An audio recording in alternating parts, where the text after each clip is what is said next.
안녕하세요. 함께하는 각자도생 전주푸 인사드립니다.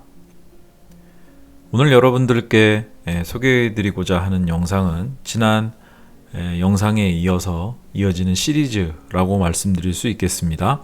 급성 허리 통증인데요. 지난번 영상에서는 이제 SI 조인트 페인과 관련된 내용이었는데 이번 시간에는 룸바 페인과 관련된 내용입니다. 룸바에 기인한 그런 백페인을 말씀드리고 싶고요. 그래서 이제 효과적으로 어떻게 치료할 수 있는가 그런 방법에 대해서 좀 제안을 드리겠습니다. 먼저 이제 영상을 보시기에 앞서서 이 환자분의 상황은요. 이제 20대 후반의 남성이에요. 무거운 물건을 들다가 허리에 정말 번개 치는 것과 같은 심한 통증을 느낀 후에 앉거나 서기가 너무 힘든 상태예요. 물론 이제 한 발 한 발 뛰기도 좀 어려운 상태였죠. 이제 제가 있는 곳은 지금 전주인데 지금 이분은 전남 광주에서 이제 오셨어요. 병원에 내원하셔서 이제 치료를 받으셨는데 이 환자가 이제 처음 오셨을 때 이제 SLR 테스트 결과는 백페인과 레그페인이 동시에 나오는 경우였습니다. 30도 이상에서 레그페인 나타나면서 곧바로 그냥 백페인이 같이 나타나는 상황이었는데요. 이럴 경우에는 우리 전현찬 선생님들 같은 경우 도대체 어디서부터 치료를 해야 되지 이렇게 난감한 상황을 겪는 경우가 많으실 거예요. 머릿속이 복잡한 그런 상황이 직면하게 되실 텐데, 자, 이럴 때 써볼 수 있는 방법이 바로 맥켄지 방법입니다. 특별히 이때는 무조건 맥켄지야 이렇게 소개해드리고 싶은 거는 아니지만, 이렇게 복잡한 백페인의 상황에서 우리가 사용해 볼 수 있는 좋은 방법 중 하나가 맥켄지인 건 분명해요. 특히 이제 맥켄지의 관점에서 분류할 수 있는 이 증상과 관련된 부분은 디레인지먼트 신드롬인데요. 이제 구체적인 부분은 이제 여러분들이 한번 맥켄지와 관련된 서적을 구입하셔서 한번 공부해 보시기를 좀 진지하게 권해드립니다. 저 같은 경우도 맥켄지 백페인, 룸바와 관련된 백페인 1권, 2권이 있고요. 서비컬 소라식과 관련된 부분도 이제 전권을 다 이제 1, 2권 갖고 있거든요. 맥켄지 방법은 참 좋은 방법이에요. 이 역시 이제 맥켄지 방법을 써야 될 것인지 안 써야 될 것인지를 확인하는 테스트 방법이 있어요. 자, 이 환자분의 허리 상태부터 한번 보도록 할까요? 지금 보시면 이렇게 허리를 앞으로 이제 누울 때 바로 조절이 안 되고 백페인 때문에 바로 그냥 툭 떨어져 버리죠. 환자분 허리에 힘이 안 들어갑니다. 힘이 안 들어가고요. 힘이 들어가는 순간 통증이 있어 버리기 때문에 환자 스스로 그냥 쿵 하고 이렇게 이제 손으로 짚는 그런 상황을 보실 수가 있어요. 자, 이럴 때 이제 어떻게 맥켄지 방법을 쓰면 좋아질까 하고 이제 테스트를 해볼 수 있는 방법이 바로 이겁니다. 이제 환자분이 이제 서 있는 상태에서요. 치료사가 이제 옆에 서죠. 이쪽이 이제 엉덩이가 빠져나온 상황이었어요. 이 남성분 같은 경우 왼쪽으로 엉덩이가 빠져나온 상태이기 때문에 저는 다시 오른쪽으로 갖고 올 겁니다. 오른쪽으로 갖고 올 거예요. 근데 당연히 왼쪽으로 빠져나와 있는 걸 오른쪽으로 끌어당기면 당연히 통증이 생기겠죠. 그런데 이것이 나쁜 통증이 아니고요. 좋은 통증이라는 거를 한 10회에서 15회 정도 반복하면 여러분들이 느끼실 수가 있습니다. 아까 SLR 했을 때 분명히 말씀드렸다시피 하지 통증, 레그페인과 백페인이 동시에 유발되어 있고요. 이 환자가 서 있을 때도 백페인뿐만 아니라 다리로 내려가는 이 통증 때문에도 좀 힘들어 하셨었거든요. 그래서 저는 이제 이 환자분을 서게 한 상태에서 환자분의 오른쪽에 서서 제 어깨로 환자분의 몸통을 딱 지지를 하죠. 더 이상 이제 제가 이렇게 쭉 끌어당길 때 움직이지 않도록 이렇게 한 다음에 여기 손을 가볍게 깍지를 껴서 가볍게 잡고요. 이 방향으로 조금씩 가져와 봅니다. 한번 한 요만큼만 가져와 봐요. 그러면 환자분 통증이 이렇게 얘기를 하세요. 그러면 요만큼만 가져가 보는 겁니다. 자, 2번, 3번 요만큼만 가져가 보다가 조금 더 가져오는 범위를 넓히죠. 조금 더 가져오는 범위를 넓힙니다. 그러다 조금 더 가져와 보고요. 자, 이런 식으로 15회 정도를 마친 다음에 환자분 지금 어떠세요? 하고 몸을 한번 움직여 보게 해요. 그러면 엉덩이나 다리 쪽은 좀 편해졌는데 허리 쪽은 아직 아픈데요? 자, 이렇게 얘기를 합니다. 자, 이렇게 얘기를 하면 페리페럴라이제이션이 아닌 센트럴라이제이션이 지금 되고 있는 거를 의미하는 거예요. 자, 이렇게 센트럴라이제이션 되는 거죠. 자, 그러면 이건 아주 긍정적인 신호입니다. 우리가 이제 테스트 겸 치료거든요, 이게. 자, 이 방향으로 쭉 갖고 오면서 통증은 유발되지만 그 통증이 허리에만 몰린다는 게 아주 의미 있는 것이죠. 자, 이렇게 되면 맥켄지 방법을 써봐도 되겠다라는 확신을 가지셔도 됩니다. 지금 이렇게 하는 게 일단 지금 보신 것처럼 수동 치료예요. 라테럴 시프트. 골반을 이용해서 내가 매뉴얼 치료를 하는 거죠. 스탠딩에서 치료를 하는 겁니다. 사실 누워서는 지금 치료가 사실 그렇게 효율적인 치료를 적용한다는 게 쉽지가 않아요. 전원찬 선생님들 같은 경우에는. 자, 그래서 이렇게 치료를 했습니다. 한 15회, 한 3세트 정도 적용했나요? 자, 그리고 나서 이 환자분을 움직여보게 했을 때 처음보다는 조금 많이 나아졌어요. 이렇게 얘기를 들을 수가 있었어요. 그래서 나중에는 이렇게 완전히 펠빅을 제 가슴 안에 이렇게 딱 갖다 놓을 수 있도록 여기까지 이제 골반이 이동되는 이런 상황까지 이제 갖다 놓았죠. 야, 여기서 제일 중요한 거 다시 한번 강조드리지만은요, 센트럴라이제이션의 유무를 살펴보고 효과가 있는지를 분명하게 여러분들이 관찰하셔야 됩니다. 자, 이 매뉴얼 치료만으로도 물론 통증의 감소가 이루어지는데 어때요? 환자가 스스로 할 수 있도록 엑서사이즈까지 같이 포함된다면 더 좋겠죠? 그래서 다음 슬라이드에서 보시는 것처럼요, 셀프 엑서사이즈입니다. 자, 어떻게 할 수 있느냐? 환자는 좌측 손으로 가볍게 골반을 잡아요. 지금 여기 이제 반바지 라인이 이렇게 허리 라인이 있지만 사실 일리아 크레스트는 이만큼이거든요. 그래서 일리아 크레스트를 가볍게 잡죠. 그리고 보시면 환자가 이제 오른쪽 팔꿈치를 이렇게 90도로 이렇게 댔습니다. 그리고 보면 가장 키포인트, 발의 지지면이 그렇게 넓지 않아요. 발을 딱 붙이고 있고 무릎 역시도 딱 붙이고 있어요. 이게 중요합니다. 이게 중요해요. 왜 그러냐면 이제 이거는 이제 다음 슬라이드에서 이제 소개해 드릴 건데, 이렇게 지지면이 딱 붙어 있는 상태에서 다음 슬라이드 보시면 환자 몸이 그대로 벽으로 기울어지죠. 기울어지고 여기는 지금 그대로 있어요. 발의 위치가 바뀐 게 아닙니다. 무릎도 최대한 지금 그대로 있네요. 자, 그래서 이렇게 서 있던 것이 아이고 휘청거리네요. 죄송합니다.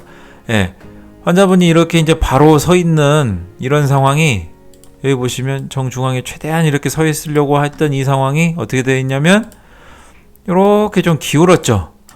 이렇게 기울었으니까 이 골반이 어떻게 될까요? 자연스럽게 벽 쪽으로 가려는 힘이 발생하겠죠. 자, 이 상태 자체가 사실 치료 자세입니다. 치료 준비 자세예요. 자, 이렇게 벽에 기댔을 때 환자분은 약간의 허리에 부담이 가기 시작하죠. 그러나 아직 손으로 민 상태는 아닙니다. 자, 다음 슬라이드를 보시면 이제 밀어요. 처음부터 이제 끝까지 가는 건 아니고 조금씩 범위를 넓혀가는 게 중요합니다. 조금씩 범위를 넓혀가요. 이렇게 해서 총 15회 동안 최대한 범위를 넓혀가서 결국에는 이 오른쪽 골반이 벽에 닿도록 이렇게 해줍니다. 엔드레인지까지 쭉 가는 거예요. 이렇게 해서 총 15회씩 저는 3세트를 환자분에게 하도록 지시를 했습니다. 여기 보시면 그대로 발의 위치는 그대로 있죠. 자, 이렇게 이제 시행하고 났어요. 만약에 그런데 2세트를 하는데 이제 통증이 강하게 나온다. 그러면 억지로 끝까지 가게 할 필요는 없어요. 다시 한번 말씀드린 것처럼 이동할 수 있는 범위까지 움직이면서 서서히 범위를 넓혀서 벽에 닿도록 이렇게 하는 게 중요합니다. 자, 지금 이렇게 해서 제가 수동적으로 펠빅 시프트를 이용한 치료와 그 다음에 셀프 엑서사이즈를 이용한 치료, 이거를 두 개를 병행했습니다. 좀 어느 정도의 시간을 할애해서 치료를 했어요. 환자 통증이 너무 심했기 때문에 바로 이렇게 컨트롤이 잘 될 수 있는 거는 사실 아니었어요. 그래서 1회 치료했을 때는 한 30분 정도 치료했고 2회 정도 치료했을 때도 역시 2회차 때도 역시 한 30분 정도 치료를 했는데요. 처음 1회차 때 치료를 했을 때는 사실 효과가 그렇게 드라마틱하게 그렇게 나오지는 않았어요. 솔직하게. 대신 30% 정도 줄이는 거는 거의 성공을 했습니다. 거의 성공을 했어요. 왜냐하면 처음에 아큐트로 1회차 때 너무 통증이 심했기 때문에 그렇게 컨트롤이 다 되지는 못했어요. 하지만 다리 통증이 많이 줄었다는 것에 저는 의미를 두었고, 처음 온 상태보다 통증은 줄었습니다. 그래서 혹시 모르기 때문에 저는 약 처방을 받아서 소염제를 좀 드셔주실 것을 권했고, 이제 3일 뒤에 환자분이 2회차 때 오셨을 때는 그래도 왼쪽으로 빠져있던 엉덩이가 상당히 가운데 쪽으로 와 있는 거를 볼 수 있었어요. 환자분이 집에 가셔서 알려드렸던 저 셀프 엑서사이즈를 열심히 하셨죠. 그리고 이제 2회차 때에도 역시 방금 설명드린 그 두 가지 방법, 치료사가 수동적으로 골반을 라테랄 시프트 하는 방법과 이 환자분 셀프로 라테랄 시프트 시키는 방법, 이거를 도수치료하면서 두 가지 방법을 사용했는데요. 2회차 치료 후에 이제 이 환자 상태가 어떻게 되었는지 한번 영상으로 한번 보실게요. 일단 해보면서 내려올 수 있는 데까지 쭉 내려와 보세요. 완전히 쪼그려 앉아도 괜찮아요. 자, 이 환자분은 두 번만 더 해볼까요? 2회차 치료 후에는 거의 허리의 통증이 사라졌어요. 오케이. 한 번 더. 지금 보신 것처럼 뭐 100% 완벽한 스쿼드라고 볼 수는 없지만은요, 이렇게 스쿼드 자세를 취하는 게 상당히 그 룸바 쪽에서 문제가 있을 때는 상당히 그게 힘든 상황이거든요. 왜냐면 무릎을 굽히기가 너무 힘듭니다. 그게 SI 조인트 페인의 차이인데, SI 조인트에서는 무릎을 어느 정도는 굽힐 수가 있거든요. 근데 룸바에 기인한 거는 무릎을 굽히기가 너무 힘들어요. 근데 보신 것처럼 무릎을 굽히는데 전혀 지장이 없죠. 거의 통증 페인프리하게 무릎을 굽히는 거를 볼 수 있어요. 자, 이렇게 해서 같은 치료 방법으로 총 2회 실시했고요. 사실 도수치료 3회차 오신다 해도 제가 똑같은 방법으로 치료를 해드릴 거라는 설명을 드렸는데, 그냥 저는 과감하게 환자분에게 일단 2회차 치료하고 졸업하는 거를 저는 권해드렸고, 환자분이 셀프로 해보실 수 있도록 이렇게 권해드렸습니다. 네, 그렇게 해서 자, 이 아큐트 페인 2회차 치료로 이렇게 저는 마무리를 했어요. 자, 오늘 소개해드린 것처럼요, 이렇게 정말 방금 영상으로 지금 보여드린 것처럼 저렇게 백페인이 정말 심하게 저렇게 오는 환자분은 어떻게 치료해야 되지 하고 너무 막막하게 생각하실 수가 있는데, 이렇게 좋은 치료 방법이 있습니다. 맥켄지 접근 방법이 있고, 사실 이 맥켄지 접근 방법이 레퍼드 페인에 유용하다, 혹은 뭐 라디큘라 페인에는 그렇게 효과적이지 않다, 아직 조금 그렇게 뭐 확실하게 이게 정해져 있는 그런 거는 아니고 이제 논란이 조금 있는 것 같아요. 근데 사실 그게 논란이 있을 수밖에 없는 게, 환자 상태는 다 다양하기 때문에 이 방법을 적용한다고 해도 어떤 라디큘라 페인에서는 이게 또 효과적일 수가 있는데 어떤 라디큘라 페인은 또 안 되고요. 동일한 이치로 어떤 레퍼드 페인의 종류는 되는데 어떤 레퍼드 페인에는, 또 다른 레퍼드 페인에는 이게 잘 컨트롤이 안 되는 경우가 또 있어요. 그럴 경우에는 이제 다른 방법을 또 혼용해서 이렇게 적용해야 되겠죠. 그래서 선생님들 공부를 하실 때는 여러 가지 방법을 좀 혼용해서 쓸 수 있는 좀 그런 안목을 키우는 게 중요하기 때문에요, 다양한 관점으로 이렇게 접근해 보는 게 좋아요. 그래서 오늘은 맥켄지 방법 소개해 드렸고, 이제 혹시 오프라인에서 맥켄지 방법과 관련된 교육이 있다면 꼭 한번 들어보시기를 권해드릴게요. 지금 서적은 지금 구입하실 수 있어요. 아마존에서 구입하실 수가 있고, 원서로 저는 사서 이제 구매해서 이렇게 지금 공부했었어요. 그래서 이런 환자분들이 오면 저도 접근 방법을 이렇게 적용하기도 합니다. 네, 이제 지금까지 이제 지난 영상과 이번 영상을 통해서, 지난 영상에서는 이제 SI 조인트와 관련된 백페인, 아큐트 백페인을 소개해드렸고, 이번 영상에서는 이제 룸바와 관련된 아큐트 백페인 소개해드렸어요. 이제 하나 남았죠. 힙 조인트와 관련된 아큐트 백페인, 이게 나와야 되는데 아직 지금 이 힙 조인트와 관련된 내원 환자가 없어요. 내원 환자가 없어서 치료하지 않았는데 여러분들에게 이거를 마치 치료했다는 식으로 이렇게 영상을 올릴 수가 없어서 지금 힙 조인트와 관련된 백페인 환자가 오는 대로 제 3탄을 준비해서 신속하게 올리도록 하겠습니다. 네, 일단 룸바 페인도 상당히 많기 때문에요. 이제 이 영상을 좀 참고하시면 좋겠어요. 절대적인 건 아니니까 여러분 공부하시는 내용에 제가 소개해드린 방법을 조금 참조하셔서 이런 방법도 있구나 이렇게 접근하셔서 당황하지 않고 정말 아큐트 페인이라 할지라도 조금 의연하게 이렇게 대처하시면 좋겠습니다. 이게 나중에 경험이 조금 더 쌓이시게 되면요, 이런 통증 오시는 분들은 어떻게 느껴지시게 되냐면, 다른 병원 가지 않고 저한테 와주셔서 감사합니다. 예, 이런 마음이 이제 드세요. 이런 감사한 마음이 들 겁니다. 이제 그만큼 관력도 쌓이고 컨트롤 할 수 있는 능력도 쌓이기 때문에 이제 그러하죠.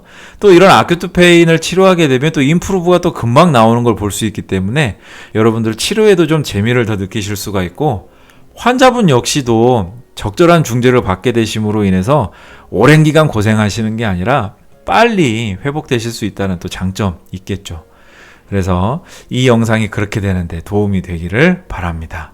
네, 끝까지 시청해주신 모든 분들 진심으로 감사드립니다.